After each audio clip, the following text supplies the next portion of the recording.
All right. That was a satisfying clap. Hey guys, what's going on? Memes here. Yes, yes. Today, those who will be joining us now or temporarily in the future are going to be discussing the Planck boson and Joule conjecture, aka the PB&J conjecture. Yes, I saw that, Nolan. You saw what I did there. Why? It is the tastiest conjecture, I claim based on my personal opinion here. Okay, so while we're letting folks from all the different corners of the internet, the X Twitters, the skies, the YouTubes, and everything come in, we're going to be discussing some, not this stuff right here. I did take a picture right before we got going, just to document stuff, but like another shot of caffeine there. All right. So what we're going to be talking about now is that was a very general conjecture. We were kind of framing it as forms of the vacuum energy density, and to be fair, you could also use it for at least the claimed calculation of the Higgs boson's mass there. Um, but the interesting thing is the well, those things actually have three things in common.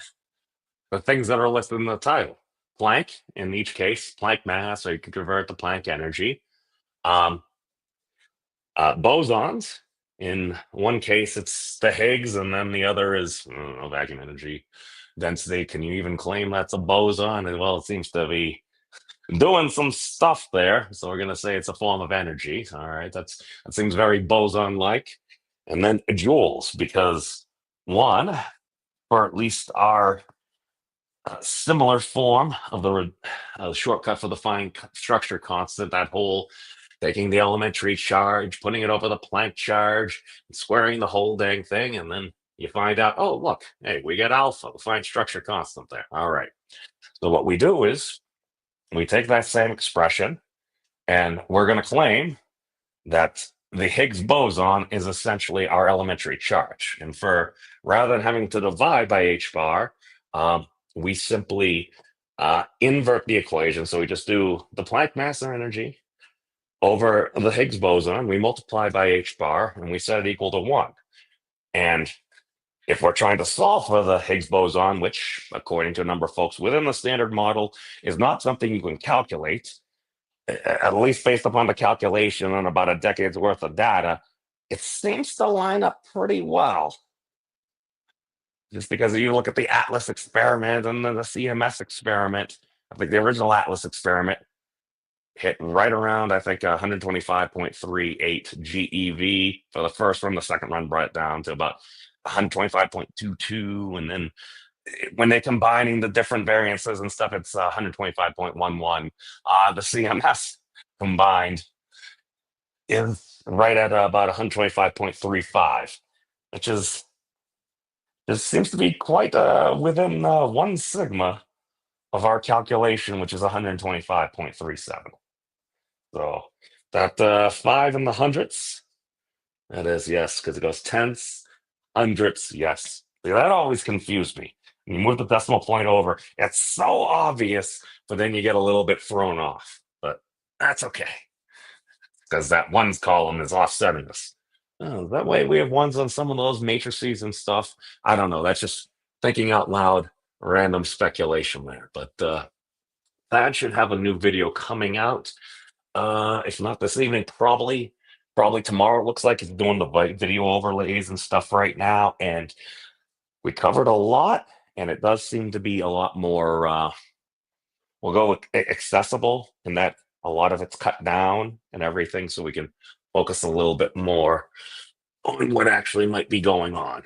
That, and I think comments are going to be turned on. So if you got any questions about that stuff, feel free to ask. If you have questions about hairy legs, well, maybe that's not the best place for you. But hey, I ain't the boss of no one. So, as we're finishing this off, we'll write some stuff on the board. Let me grab myself a little bit more coffee here. All right, caffeine consumed. All right. So bring your marker. Let's go with, I think this was a good one. I'm going to guess. Let's see. We're going to do the Oh, your box is in the way. There we go. All right. So we're gonna do the blank. So everyone is so happy as I'm doing board ASMR. Blank. Boson. Boson. And Joule. Joule. Conjecture, because we're conjecturing here. We don't know it's a thing. We're going to need some more precise measurements. And looking for group muon collider. Because we should be able to get a lot higher precision with that. All right, like those on in Joule. Conjecture. All right. I'll know what that means. We're going to conjecture ahead, aka B, B, and J. Conjecture. Yes, the PB&J conjecture. Why? Because it seems accurate and hey, why not? If it ended up being true, you'd want people to remember it somehow and stuff. Oh yeah, it's a tasty sandwich conjecture, something like that. At least that's how I remember things. Hey, Upcycle. Hey, David. Thank you for joining, my friends. Yes, we're going to be going in a little bit more in depth. Feel free to ask questions because, like you, I am trying to figure out what's going on. Hey, nerdy. One of my favorite there. Yes, name approved. Why does that not surprise me? Wait. Well, one, it's aside from just trying to look for silly acronyms and everything, and I'm going to claim physicists have been longtime trolls. It's the people that brought some tortoise coordinate about black hole coordinates, and they use like a turtle shell for the exponential thingy. But yes, PB&J conjecture. Yes, because we're talking about Planck stuff, boson stuff, and Joule stuff. Okay, what type of stuff are we talking about? Okay, so again. It was running out. Let's try this one. Okay. Yes. Keep a spare marker in your pocket. You never know when you're going to need it. But all right. So we go back to our friend Alpha because well, that's basically what it goes. Oh, that's a good marker. All right. So Alpha basically it's defined as I know this is a review for a lot of folks, but the more I say it, the better I get at saying it. Defined as elementary charge squared over 4 pi C H bar E naught. Okay. So that's elementary charge squared over 4 pi. So a spherical thing, the speed of light, the elementary unit of action, times the permittivity of free space. Again, maybe we have a very good picture about what that is. That's a lot of stuff. Can we reduce the stuff? Okay. And then when you realize this is simply equal to charge squared, you can computationally reduce this whole dang thing into elementary charge over the Planck charge Q sub B.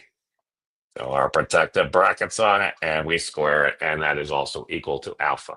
Okay, that's a pretty cool thing. It's a pretty cool thing, but again, people know that just comes out. It's you don't hear people talk about it because a lot of folks, they're calculating things, they're putting in the numbers and everything.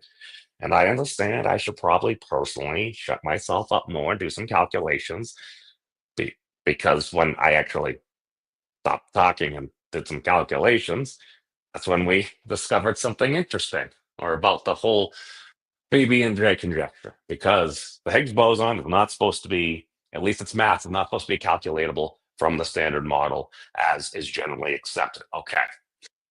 So while going down a Wolfram hole, like a wiki hole, except that you actually ask and have it do the calculations for you.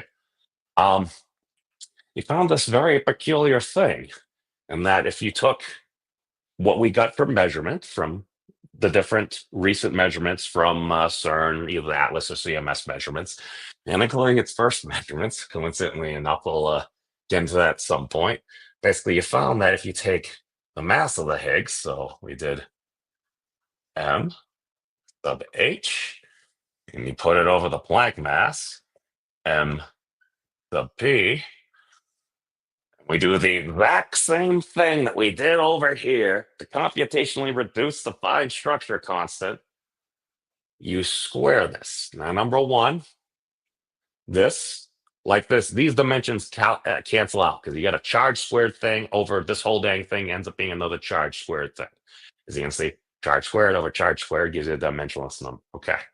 Now, the interesting thing was pointed out to me by Wolfram Alpha is the the first three numbers that come out, it is of the magnitude 1.05 times 10 to the minus 34. For those of you that may have done some physics calculations, including any of these different constants or like C or H bar, our friends that have played around with H bar enough are going to recognize this magnitude. 1.05 times 10 to the minus 34 is of the magnitude and the first three. As my marker jumps out of my hand, and also the first three digits of H bar, Planck's reduced constant, aka the elementary unit of action. So I'm like, well, that seems like a massive coincidence, pun intended, but it's only three digits. I mean, we know H bar to 10 digits. We know the Planck mass to like 5 digits, 7 with error.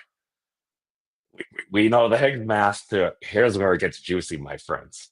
We know the Higgs mass to 3 significant digits, or at least we have high confidence in the 3 significant digits. It's like 2.23 times 10 to the minus 25 kilograms, or is also equal to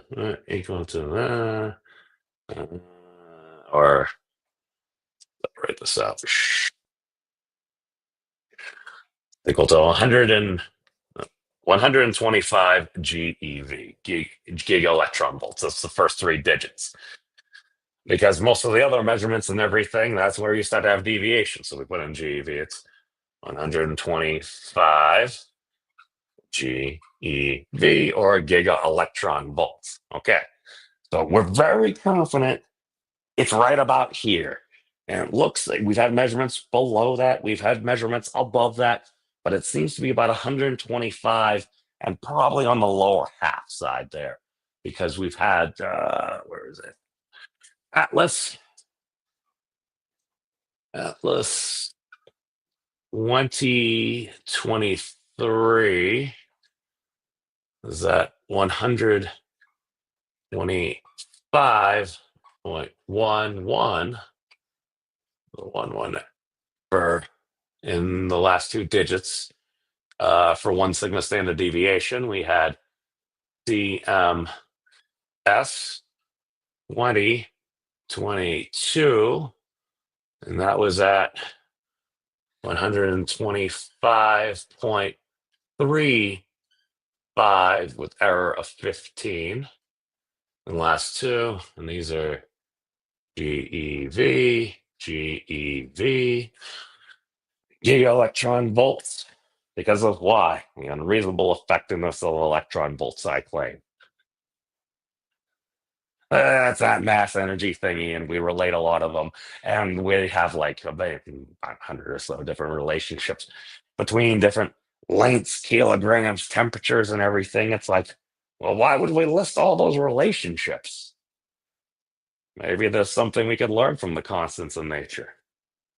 We'll be going into a bit more so and stuff. Let's see. Nerdy is asking what would be the Higgs mass to 7 places than if you did it the other way around and calculated the. She does the other. Well, actually, what I did on the paper is I actually the initial calculation is literally just taking the measurements, putting it in there, and showing the error and everything. What I actually should have done is the part that I had actually done today, where You just put in the error of the Planck bars and everything, and then basically, when you do this calculation, basically, if you assume there is some there, uh, that leads us to, all right, go. Okay, so we're going to go down here. And what we do is, this gives you basically the magnitude. So what you could do is you could divide by h bar, but that gives you inverse angular momentum.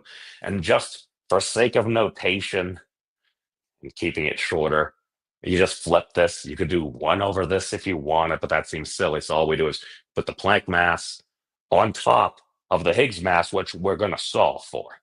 So what we're going to do is, because we only have this about the first 3 numbers from measurement.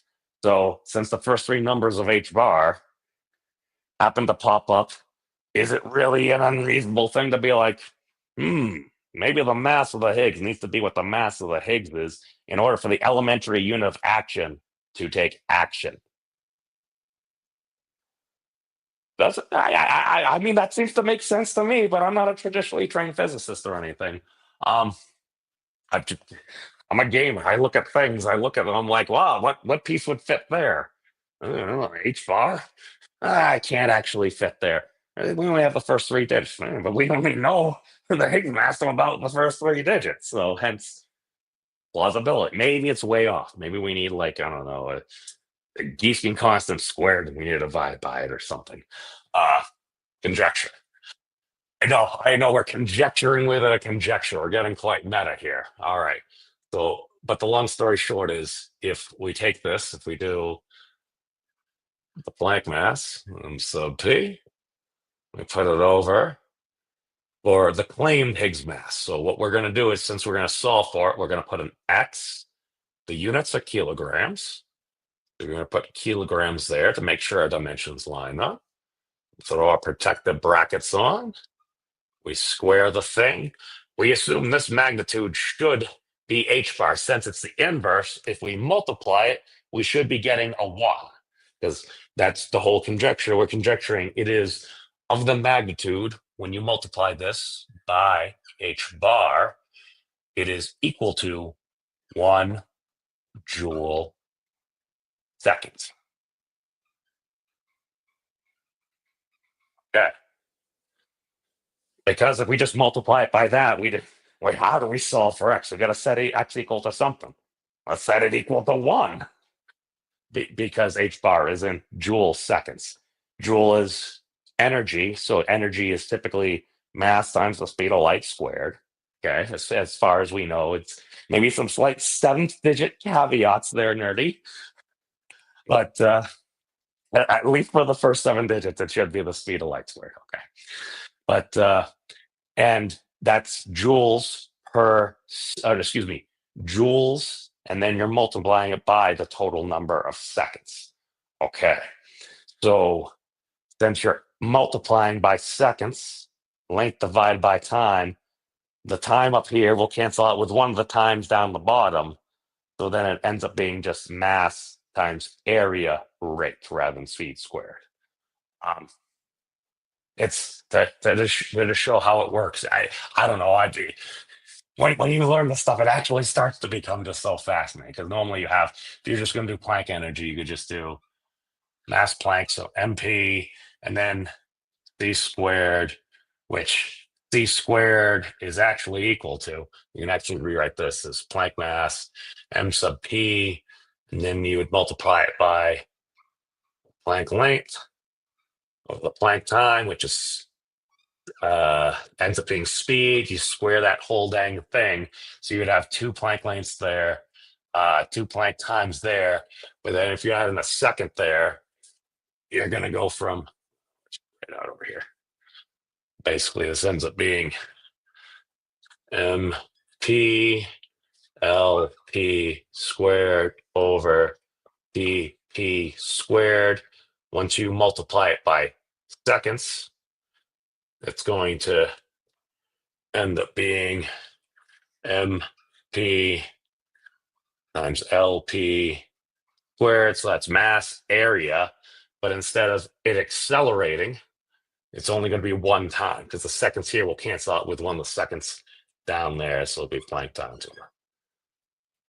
first. Or if you're adding in, technically it's Planck time. It's TP. So, okay. So that aside, that's why it ends up being uh, the unit of action. It's energy times seconds. Okay. So we're setting equal to 1 on the units of h bar because these units will cancel out. And then when we actually solve for this, we end up getting that this, when we solve for it, we get like mass over the mass we're going to claim of the Higgs. We're going to square the whole dang thing. We're going to multiply it by h bar. And then this will come out to, okay, no, never mind. Basically, when you solve for x, sorry, I'm getting excited. I am assuming that is correct. That's not a very good scientist. We should be skeptical of our own things. Okay, but long story long story short, x equals 2.235. I believe it's 0 times 10 to the minus 25 kilograms. Let me just check my math real quick. Hey, Keishel.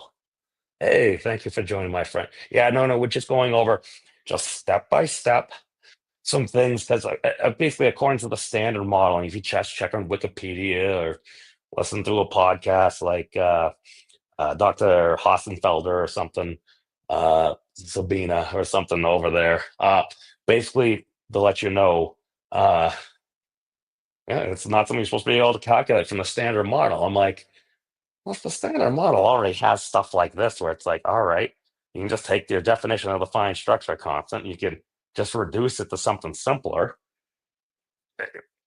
I mean, we're just simplifying, we're computationally reducing the notation. If we do that, it's like, well, that's a little simpler. Elementary charge over the Planck charge, aka the boundary of charge itself, or A1 within our respective Planck units. And that squared equals that. I'm like, well, is this an unreasonable thing to do? I mean, we've got the Joule defined to, I think, like 10 significant digits, because H bar is defined at 10 significant digits. We used to have 12, but the lever bars were kind of high. So back around 2019, they lopped off the last 2 digits there. I just remember here because the second time I came to the monastery, that it had the old numbers and stuff, and they had started to go through their updates on SI, and then all of a sudden it's like, wait, so we had 12 digits before, and then it went down to 10. Why? If we were getting errors fast 10, then it's like, all right, well, let's define it at 10. Why? Because we got the speed of light to like 9 significant digits. We got most of the Planck constants to at least about 5, 7 with error.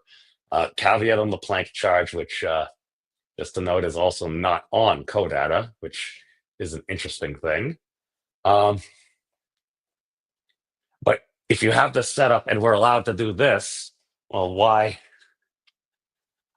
can't we do something this? This seems well within the realm of the standard model calculation you could do. And again, statistically, it's probably wrong because most things are wrong. It seems to get it for the first 3 significant digits. Maybe it needs to be divided by some factor of pi, or maybe the Giesecke constant squared or something like that. Not that I've done. Okay, there is a video way back when where I kind of did that calculation, and I was assuming the more recent 2023 data over there. But let's see what else we got. Hey, Hex. Thank you for joining, my friend. No, we're just going over some of the PB&J conjecture. What I would conjecture is the tastiest of conjecture. Wow, I just said conjecture a whole lot of times. Well, you all know what that means. I've said it at least 3 times. We got to be like Pee Wee's Playhouse here. All right, folks, settle in. Buckle in your rolly old Although turtles. this is going to be weird, and it's going to be about a different. Title of the conference was something like Ground Truth or Turtles All the Way Down. And so it seems as though there's one Ruliad. I don't think it rules them all. And it might Yeah, be instead just it, instead it, hyper Rulial Turtles All the Way Down. yes, it's on the back of an infinite number of hyperrulial turtles. Various people are commenting on the outrage of hacking the universe on a MacBook Air. I love that clip. I just knew at the point where where Professor Wolfram was like, Jonathan was doing all these calculations. He's like, hold on, it's like, Jonathan, what are you performing these calculations on? A MacBook Air. And Steven had just been talking about he had just gotten like a new computer with like 158 processors. He's like, um, I can use some. He's like, no, I've done most of the calculations on this computer. And the chat just starts going crazy. Everyone's like, "What? You're hacking the universe on a MacBook Air?" It's very fitting. A full disclosure: we're attempting to hack the universe on a MacBook Pro. We want to be as open and transparent as much as possible.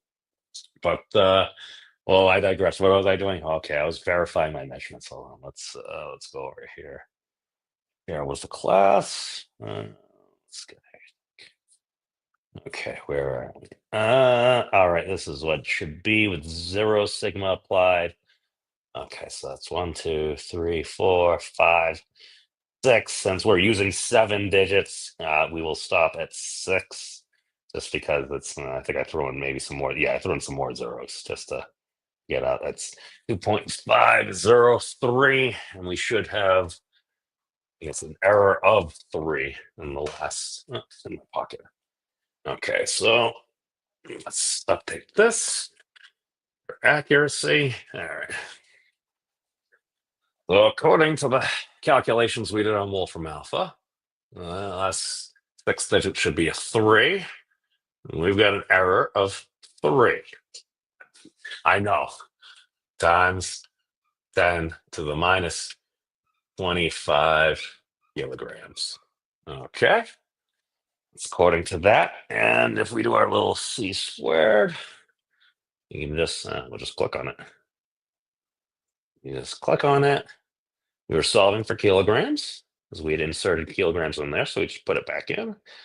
All right, we solve for kilograms to c squared. Okay, so now we do our mass energy conversion. All right, and that gives us. Do I want to take out? We only say we had that much info. That's the thing. I mean, you could argue about it, but it's. Let's see. Okay. So that's going to give us, I think we'd said this a little while before. So if we do x times c squared, so we do x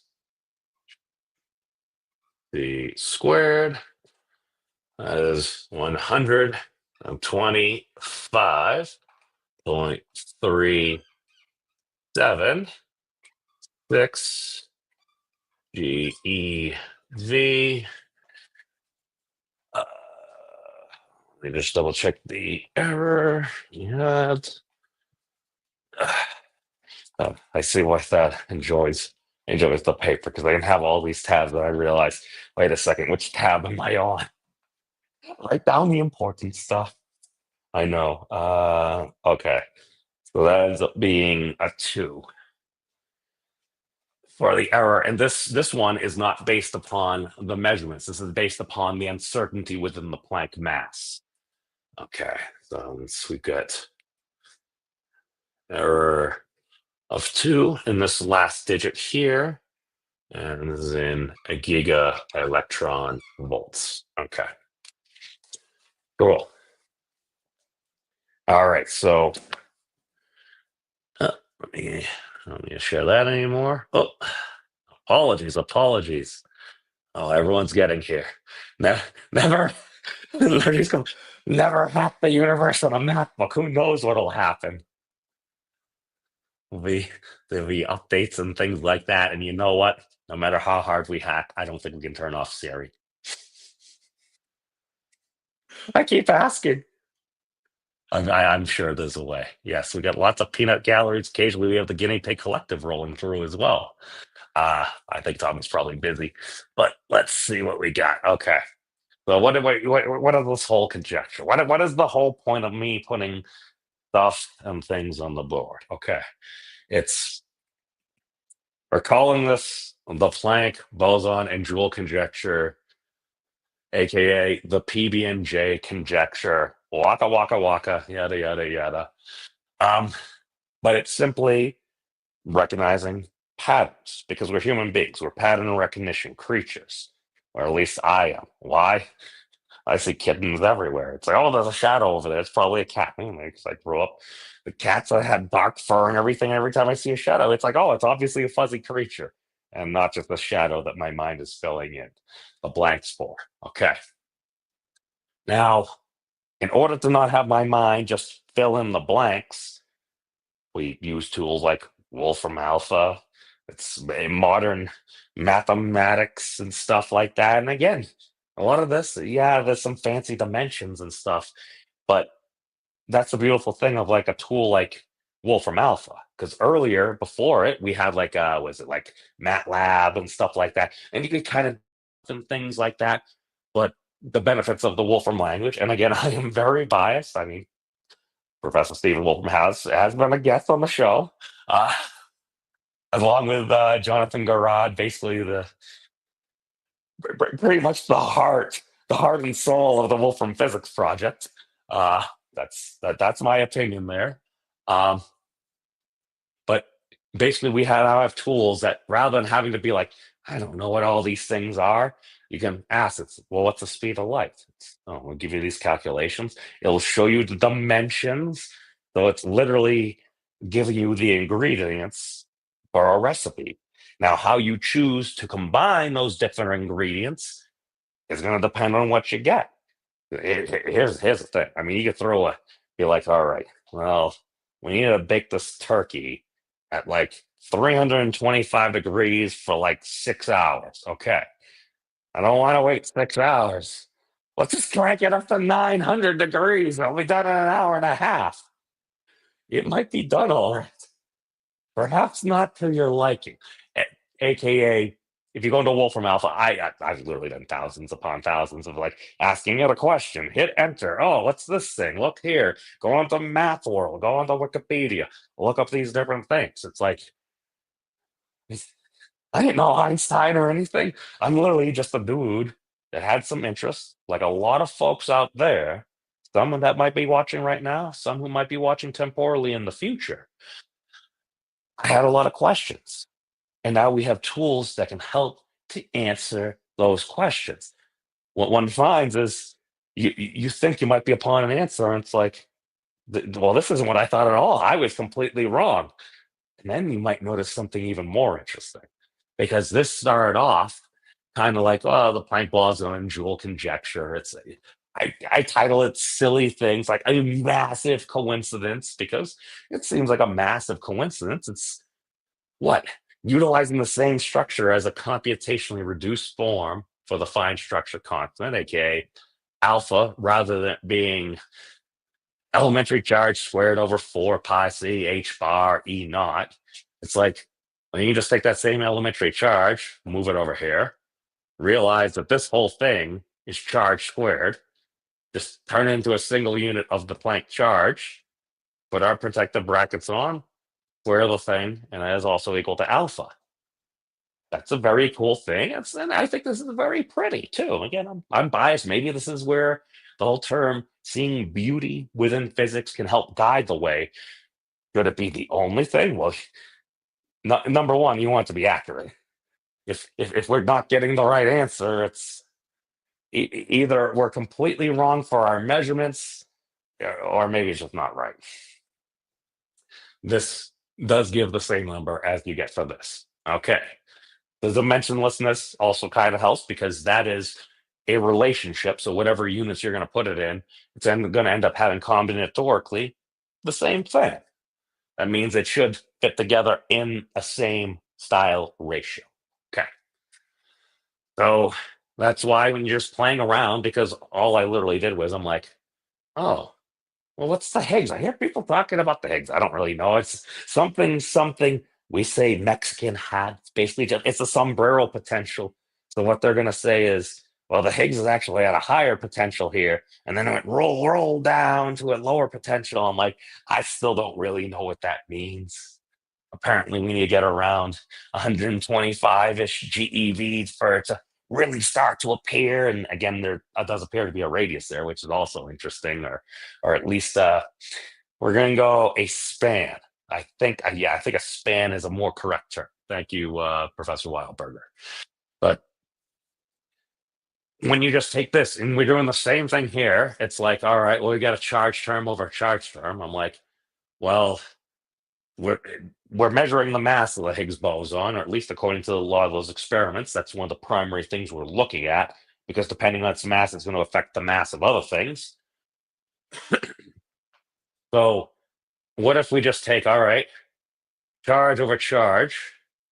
All right, let's take a mass over a mass. Let's do, instead of the Planck charge, we'll do the Planck mass rather than elementary charge. Let's take the mass of the Higgs. Why? Because we think it's something that is very important. It happens to be the only then zero boson, and it's you look at its own category. I'm like, wow, this is a crazy thing. Maybe it's related somehow. So you first look at it and you're like, oh, it's about 10 to the 17-ish or minus 17-ish. It's like, well, I don't really know what that means. And you square it, and then it throws out this number. And you're like, I think I looked at it maybe inversely first time, and I realized it looked very familiar. I'm like, that seems to be about the magnitude of h bar. Because when you do it in this form, you literally, hey, well, let's do it. Don't believe me. Believe the data. So that's what science is supposed to be. We're supposed to follow the data, follow the evidence. That's epsilon not E not. Oh, epsilon. Oh, I stand corrected. Thank you, Rick. Mu not U not. Oh, yeah.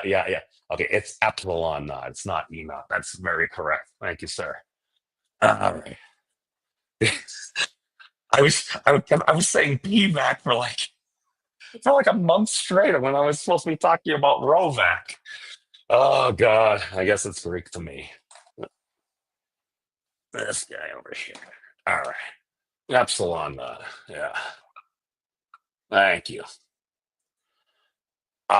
Rick, it's up to you. At some point, would it be okay if I shared that relationship um, that I had sent to you at one point? If it's okay at some point, not today, just for the future, because I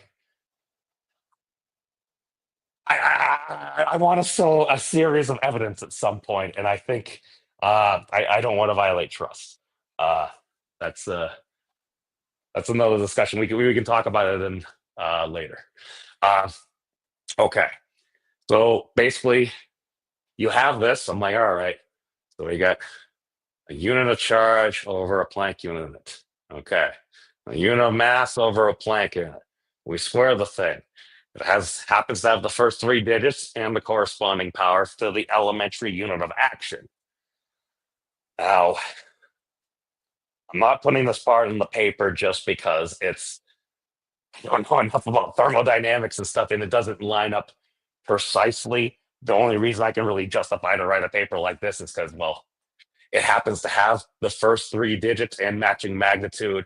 And according to our measurements, well, we only really have the first three digits. So it doesn't really seem like much of a long shot to say, well, maybe the mass of the Higgs is the mass of the Higgs in order for the elementary unit of action to take place. It's Yeah, I know it's a wild idea, but is it as wild as I don't want to just bash string theory, but it's like, listen, if we're totally all right with 26 dimensions uniting and folding up on some calabiao that we have yet to discover, if that's okay, I mean, we can experimentally test it, at least at some point, once we have higher precision, aka again, looking for group muon collider. Um, if we can get about 5 or so digits of high precision, and you know what, maybe this is a 0, maybe it's nothing, maybe that this 125.11 or something like that, maybe this is going to be what it is, maybe it's only 120, maybe it's under 125. It looks to be somewhere in this range here. And if it's on the lower side or ends up being a lot heavier, maybe we can falsify that. Either that, or maybe it means there's a small geometric action like a Giesian constant squared. Perhaps because I kind of did it before to get it down to that number, and that's what was required. Again, just conjecture on my part there. All right, where were we at? Let's see. It's okay, Rick. I'll message you about it. But okay, we have these guys, and one of the reasons is calling it conjecture is one of the things that I learned from Thad. One of the first times I had him on. Oh God, I need to share this again. It's because it was just such a fantastic thing, and I got to put it some low key music that I don't think will get me copy struck. It was the one primes. Prime and back again, discussing the one. All right, let's bring this up. Okay, let's present this guy. All right, prime and back again, discussing the one. Let's go. The question of what the primes are. Do you know what the definition of primes is? Is it? It's a number that's only divisible by 1 in itself, I believe. Exactly, by itself and 1. All right. Why do we include 1? I thought we didn't include 1. No, we do as part of the definition. I had to include. Yeah, you just said it. Inside the one. No. Okay, the reason I did the reason divisible only by itself and 1, but dividing by 1 doesn't do anything, right? I feel like you're gonna tell me it's gonna do something now. Okay. And for some reason he said we don't count 1 as a prime, so I just took that as gospel, literally because I heard it probably about an hour ago. Sure. So that right there is. I think that right there is okay. Maybe it's just me, but I listened to a number file, I believe, video earlier in the day, and you're just like, this is good definition, but we don't count 1 as prime. So I'm like, all right, this is a smart person. I'll listen to them. It was registered there, and then like an hour or two later, I talked to Thad, and he brought it up. I'm like, that's very interesting. Maybe it's the 0th prime. What a novel idea. We continue. But the definition of any prime is being divisible only by itself. Okay. And I'm asking, why would we insist that we include the 1 if dividing by 1 doesn't do anything? It seems like meaningless information to attach to your sentence just to make it longer. The 1 has always been a big mystery in math. I mean, if I also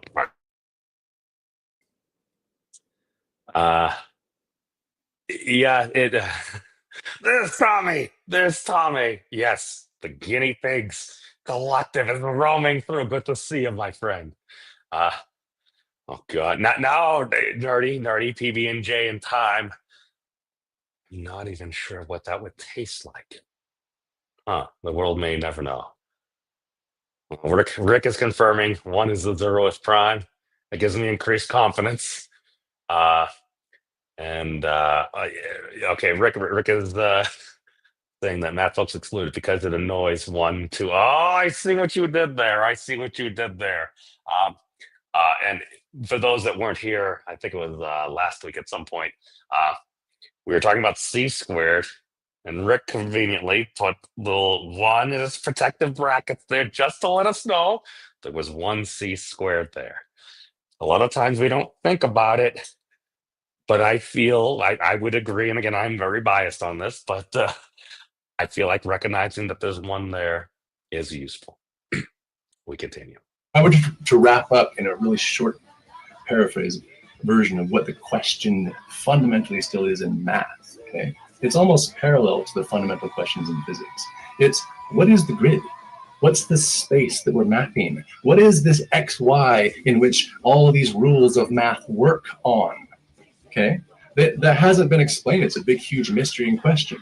And the interesting thing is that the grid, we know that there is a grid when the math's all working. We know how much levels of math are working. We have plus and minus that are allowed operations and symmetric multiplication and divide, except for the point zero, everywhere else it works, right? But every other operation we add. I mean, you just think about this. You're like, oh, that's crazy. That's crazy. And then you start thinking about it. I'm like, maybe it's just because I've played too many video games. And a lot of times they'll have your character or whatever you're playing, whether you're playing a gnome mage, a dwarf warrior, an orc warrior, or something like that, Death Knight perhaps.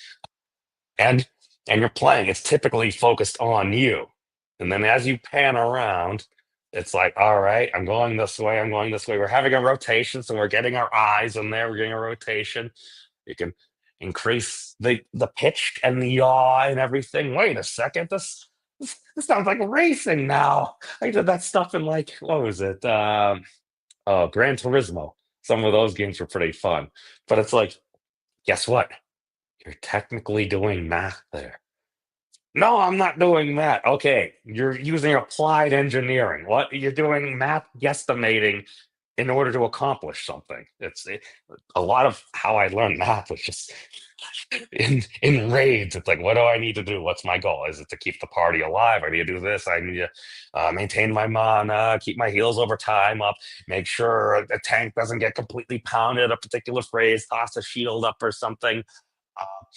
Or if there's a mage, I need to blow that boss up with as much DPS as possible without pulling aggro. I was bad at pulling aggro sometimes. Usually, I would typically make sure it wouldn't be a wipe. Occasionally, there were wipes. That may have been one of the times that I actually quit playing around. I disappointed people. Okay, it's quantizing a Death Knight. Yeah, that might be doing like 1 over, I don't know, whatever. We're going to go with a ring quest. I don't know that there is a ring quest, but I assume there are some for jewelers. Tangent over. We have to make new exception. Okay, there's an interesting, the grid doesn't allow these operations to be perfectly symmetric everywhere, but they work most places. So we have to make sense of why this math works on this metric. What is the actual metric? Well, some people would like to say, well, if we could find a way to twist the metric so that it's making sense, right, then it would make more sense to make sense of the math. But if you twist a metric, then all of its points are screwed up, right? However, it's been shown that there are ways, interesting ways, to rotate a metric several ways so that its points, 1, 2, 3, 4, all the grid points stay the same, but all the connections in between don't, right? Oh, I think this is where we insert the Clifford Taurus. Because if you see a Clifford Taurus, all of a sudden it's like, all right, it's kind of small, and it like sweeps out and everything. And again, I'm still trying to get my mind to grok what might be going over there. But I'm like, all right, you can have something that seems to be this way, and then it seems to loop around. But then again, I realize that this is supposed to be in a different dimensionality, even though you're supposed to be able to put it in using the Nash embedding theorem in some square space. I don't know what it means. I can say some of the words. I can see the picture looping around. I'm like, all right, the only way that would make sense is if it was going at Planck frequency or something like that. Because at that point, I'm like, all right, I think our physics might line up, but that presents some unsettling things for an observer like me. Hey, maybe that's just the way it is. I don't know. We continue. And what operator do we need to do that? The gamma function. Oh. All right, can I see where we're going here? We have a hyperbolic figure 8 knot. We've projected a domain, and pretend we're talking about a universe now that only has one of this balance involved, okay? There's nothing else. It's the simplest, just one of these, not our actual world that's intersected with many, many of them. Okay, in that balance, let's see, it projects, or if you're only looking at that domain, then that domain is a universe. And what's the balance point? What's the one? What's the reference frame most? Now, don't mind me. I feel like we talked about a bit. Oh, no, is the zeta function balance. Okay, never mind. Yeah, it's like tangent of 4 pi over 32 plus 1. Negative tangent 4 pi 32 minus 1. Whatever this stuff is here. I realize I think that's no, that's coming in all right. All right. Yeah. This is why we take pictures so we can refer back to them. Okay. Let's finish our ballad. What's natural to that universe is the reference frame in the universe that's the most still, the most stable, right? That external projection is the middle action of the last boundary. So in the temperature domain, that outer rotation, the middle of it is just the one. The one what? The one compared to this system, the one of this system.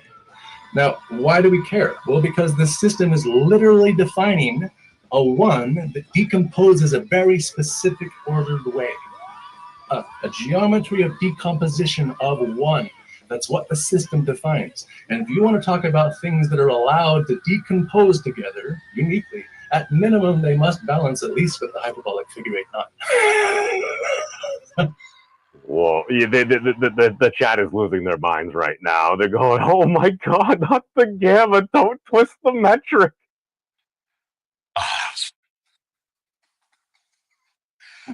It's little bits like that, or hacking the universe on a MacBook Air, or something like that. When you just have that sequence of events, and it's just such a beautiful thing because people are freaking out, but they're freaking out in like a positive, or their mind is blown in a way, and I think that's important. Listen, there's a lot of stuff we can get angry about. I understand. Heck, even for this, I was actually kind of encouraged that I'm like, all right, I'm gonna do one of those little cheesy things, destroys all an element, destroy academia and stuff like that. And I'm like, all right, here's your standard clickbait thing. Is it gonna be encouraging me? But I'm like, oh my god, the algorithm actually has me in like more sciencey things. I do that, and then I'm like, well, I'm not in those groups, so people don't care. I realize a lot of folks are here for cosmology and different physical stuff and things. And to be fair, that's usually what I do. So it's very encouraging that okay, I can actually talk about positive things. At least well, there's also the video about oh god, what is it?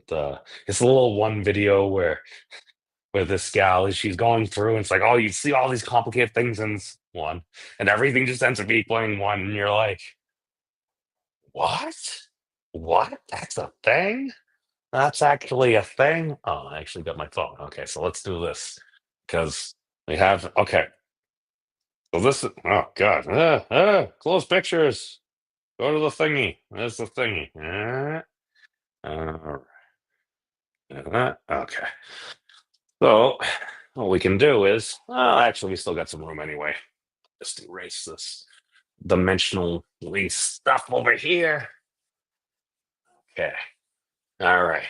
So let's extend our Planck boson and Joule conjecture to actually joules, because right now this is technically Joule seconds, 1 Joule second. All right.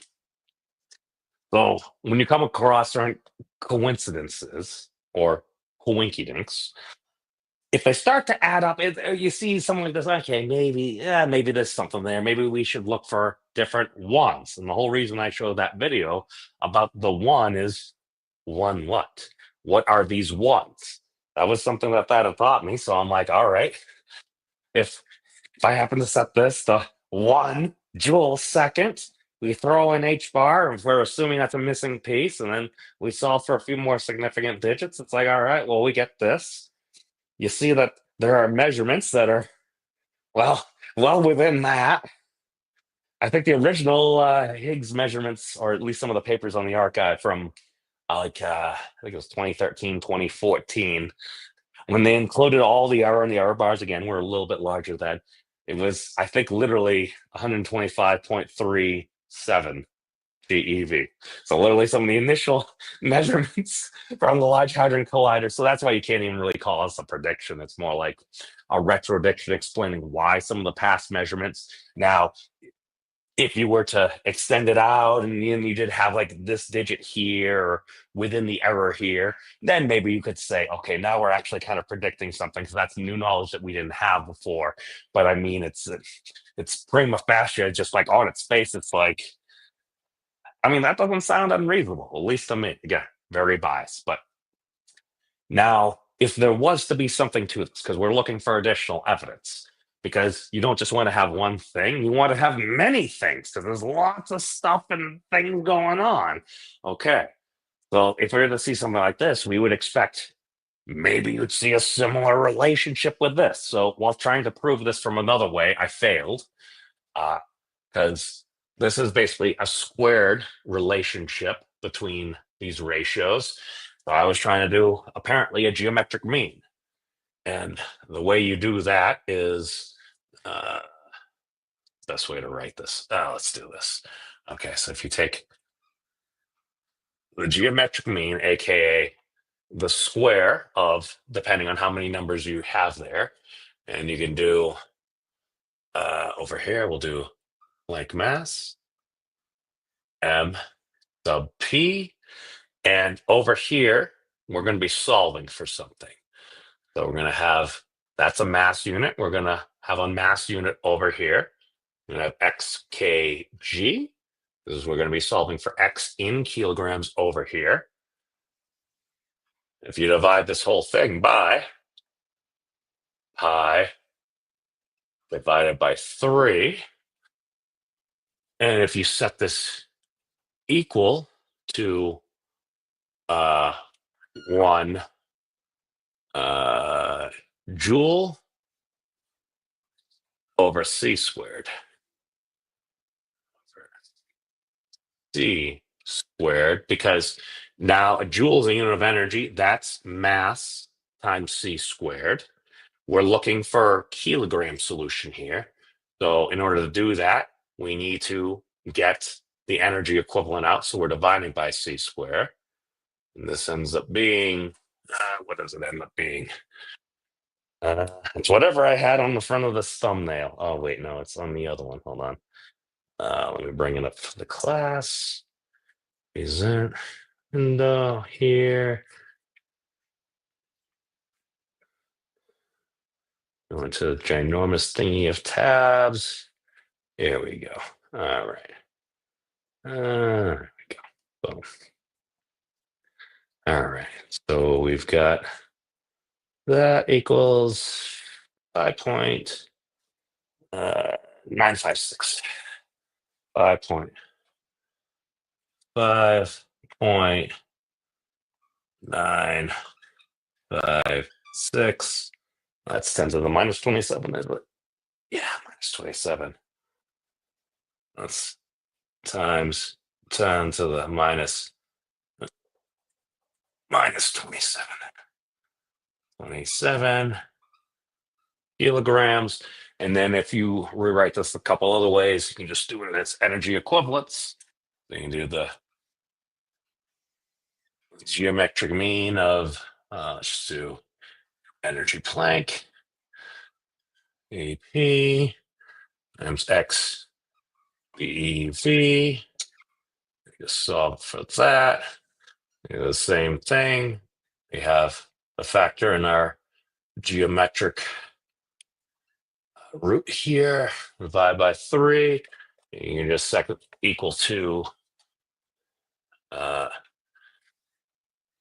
joule or 1 joule, and then you can divide this by GeV or just have it be its GeV equivalent, and that equals, I think it's 3.34 giga electron volts. And let me just double check over here. Let me just divide by c squared, like energy, GeV, and then if we'll convert it for, oh, not energit, energy. There we go. Okay, so 3.341 GeV. Okay. So since we're solving for energy, that's energy. And if you threw meters cubed in there, you would get it. This, again, is strictly for ease of notation right there, just because it's personally, I think it's a lot prettier. And then you can just slap the meters cubed on. Maybe I'm making some fatal error, but at least when I did it before, it seemed to be coming out right. So yeah, that's basically the whole basis for this whole Planck, Boson, and Joule conjectures, because that had taught me about, well, ones seem to be very important, so I keep my eye out for ones.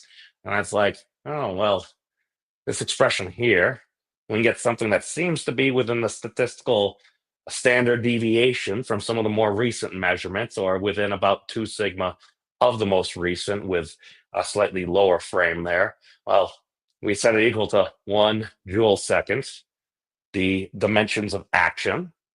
Okay, and then that, maybe if we were to take it seriously, maybe that would explain why the Higgs mass has the mass that it does in order for the elementary unit of action to fit into its place. And then when you have these, and you can calculate this in joules and stuff like that too.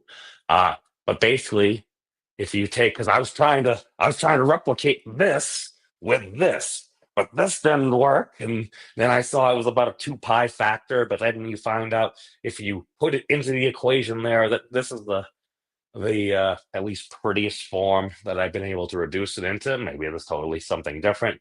But when you solve for the geometric mean of these things with a pi divided by 3 factor, which I don't know, that kind of seems to infer curvature. When I hear Dr. Hossenfelter say, oh, well, the vacuum energy density, oh, that's just about the curvature of like space and stuff. And I'm like, really?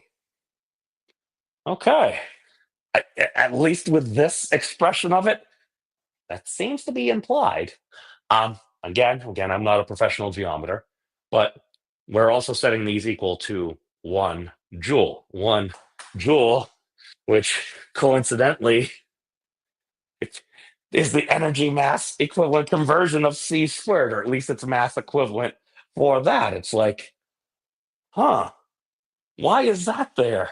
Why is literally 1 joule divided by c squared? It's going to be about 10 to the minus 17 kilograms. But if you actually do that, it's like, wait a second, that's the relativistic mass of 1 joule. Why is it literally c squared? Now, obviously, it's because of its convention and everything, but it's not something you hear folks talk about. It's kind of like you can computationally reduce the fine structure constant into elementary charge over the boundary, the Planck of charge. And you just square it, and it's like, all right, well, if you're getting computationally equivalently the same thing, I don't know, maybe that's taught all the time in school. Again, I haven't gone through the traditional background and stuff, but it's just one of those things where I'm like, hey, that's really neat. And it's also fun when you discover things for yourself. Like, oh, I've made a fascinating discovery. What have I discovered? Oh, I can take the square root of epsilon naught and mu naught and do 1 over that, and we get the speed of light. Congratulations. I figured out what Maxwell did 150 years ago. But it's fun. You play around, you see the connections and everything, and that's it. Thomas, I heard you're getting your own place. We're going to have a party at some point. I'll just leave it with that. A Higgs boson and Joule conjecture. Did I round to get this? Well, this right here is literally, you just go the Planck mass, or which one are we talking about? These, because this is like 3, 4, 1. This is 6 there. I'm just literally that's just straight off. We'll go over that real quick. But basically, it's just this stuff right here for this guy. So basically, we're setting equal to 1. Just 1 joule, just a unit of energy by our convention. All right. And we're taking the geometric mean, so that means that we have 2 numbers within particular dimensions or lack thereof that we're comparing there. And within that root mean, we have pi divided by 3. Okay. So it gives us that. So it gives us this. And then we're solving for giga-electron volts. This is how many giga-electron volts? 3.341 GeV. And then you can just do its mass equivalent of I think we just need to go back. There we go. Yeah, so basically just the same thing. We're just looking for its mass there. Same structure. Since we're solving for mass, we just need to get the mass out of the joule. And then we just do the joule divided by c squared. Maybe there's something fascinating there. At least I haven't looked for it yet. Yeah, it's basically the relativistic mass of 1 joule, which you look at that, you're like, oh, 1.113 times 10 to the minus 17 kilograms. And then you just do this. 1 over c squared. Oh, c squared is a unit. 1.113 times 10 to the minus 17. Now the dimensions are different, but oh wait, kilograms per joule. That's how many kilograms per joule that we have. All right, that makes sense. But okay, what if x is exactly 1? Well, what we're doing right here is we are solving for this in 1 because we had this. That's a good question. I don't know, but I think that's all we got. We've run a little bit over, but this is fun. Listen, Thomas. Hook is not the worst movie of all time. Listen, I got love for you, but we will have a Robin Williams style argument at some point. So we should have some fun. But that's a fascinating question, Rick. Well, I guess we're gonna have to investigate in that to maybe a little tomorrow. But other than that, take care of yourselves, everybody. Peace out. It's a crazy world out there. But I think 2025, it's gonna be a heck of a time. Peace out, everybody.